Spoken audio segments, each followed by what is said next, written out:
संबंध बनाते वक्त पति करता था ये हरकत, फिर पत्नी ने लगाया दिमाग। मुझे ऐसा लग रहा था कि वो रात बीतेगी नहीं। मेरा सिर फट रहा था और मैं लगातार रोए जा रही थी। रोते रोते जाने कब आंख लग गई। सुबह 6 बजे नींद खुली तो मेरा पति सामने था, पिछली रात का सवाल लिए। उसने पूछा, तो क्या सोचा तुमने? तुम्हारा जवाब हाँ है या ना? मुझे कुछ समझ में नहीं आ रहा था।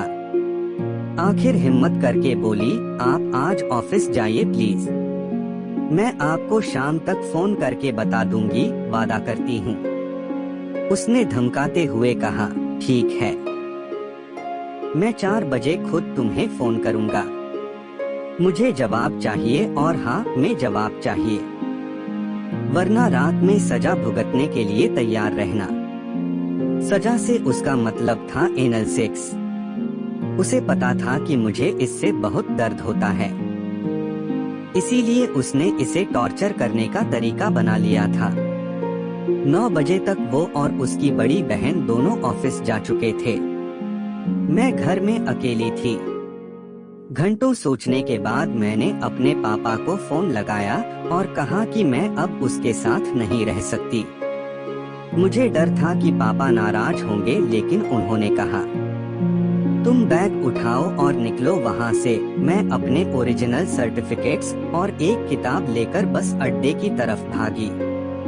पति को मैसेज किया कि मेरा जवाब ना है, मैं अपने घर जा रही हूँ, और फोन स्विच ऑफ कर लिया। थोड़ी देर बाद मैं अपनों के बीच अपने घर थी। मैंने शादी के 2 महीने में ही अपने पति का घर छोड़ दिया था। मेरा पति साहिल, जिसे मैं आज से तकरीबन 3 साल पहले ग्रेजुएशन के आखिरी साल में मिली, वो बहुत हंसमुख था। मुझे उसका आसपास रहना अच्छा लगता था और यूं ही आसपास रहते हुए प्यार हो गया।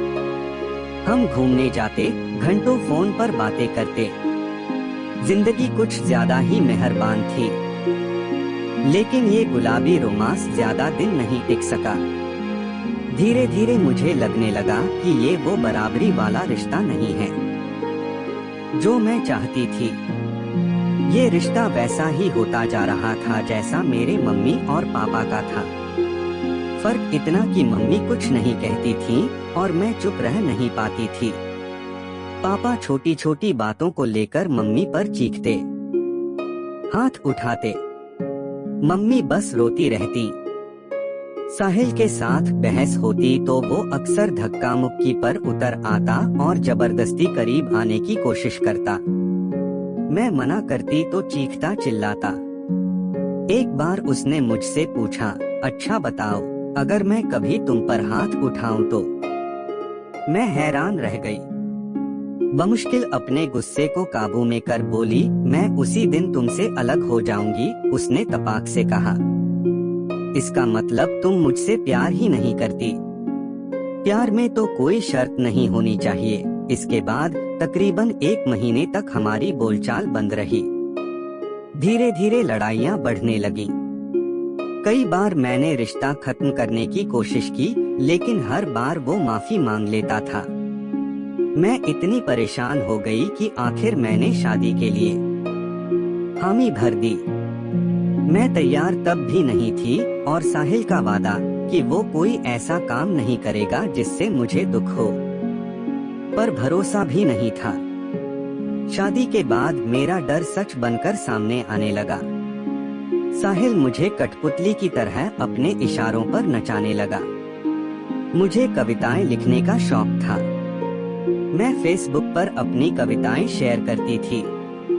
उसने इस पर रोक लगा दी। मैं वही कपड़े पहन सकती थी जो वो चाहता था। मुझे याद है एक बार उसने कहा था, रात तक अपनी पढ़ाई लिखाई का काम निपटा कर बैठा करो, मुझे खुश नहीं रखोगी तो मैं कहीं और जाऊंगा। वो कहता था कि मैं उसे खुश नहीं कर पाती हूँ, इसलिए पॉर्न देखकर कुछ सीखने की नसीहत देता और फिर उसके सिर पर हीरो बनने का शौक सवार हो गया। वो मुझे छोड़कर मुंबई जाना चाहता था। उसने कहा, तुम यहीं रहकर नौकरी करो और मुझे पैसे भेजना, फिर मैं तुम्हारे नाम पर लोन लेकर घर भी खरीदूंगा। इसी के लिए उसे मेरी हामी चाहिए थी। उस रात हाँ सुनने के लिए उसने मुझे धक्का देकर बेड पर गिरा दिया और फिर जबरदस्ती करने की कोशिश की। बस एक हद पार हो गई। उसी रात की अगली सुबह मैंने अपने पति को छोड़ दिया। मैं पढ़ी लिखी लड़की थी, खुद कमा सकती थी, अपने दम पर जी सकती थी। फिर भी जब मैं साहिल का घर छोड़कर निकली तो लगा जैसे मेरा कलेजा मुंह को आ रहा था। समाज का डर था और अपनों का भी, लेकिन मेरे सीने में जमा दर्द इस डर से ज्यादा बड़ा था। मम्मी पापा और 2 बहनों से घिरी मैं अपने घर पहुंची। मेरे बाल बिखरे हुए थे और आंखें रात भर रोने की वजह से सूजी हुई।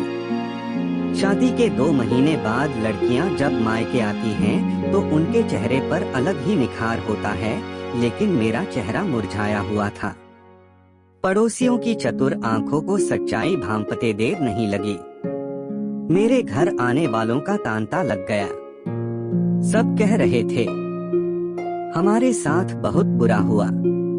कुछ लोग उम्मीद बंधा रहे थे कि साहिल खुद मुझे वापस ले जाने आएगा। कुछ का कहना था कि इतनी छोटी छोटी वजह से इतना बड़ा फैसला नहीं लेना चाहिए।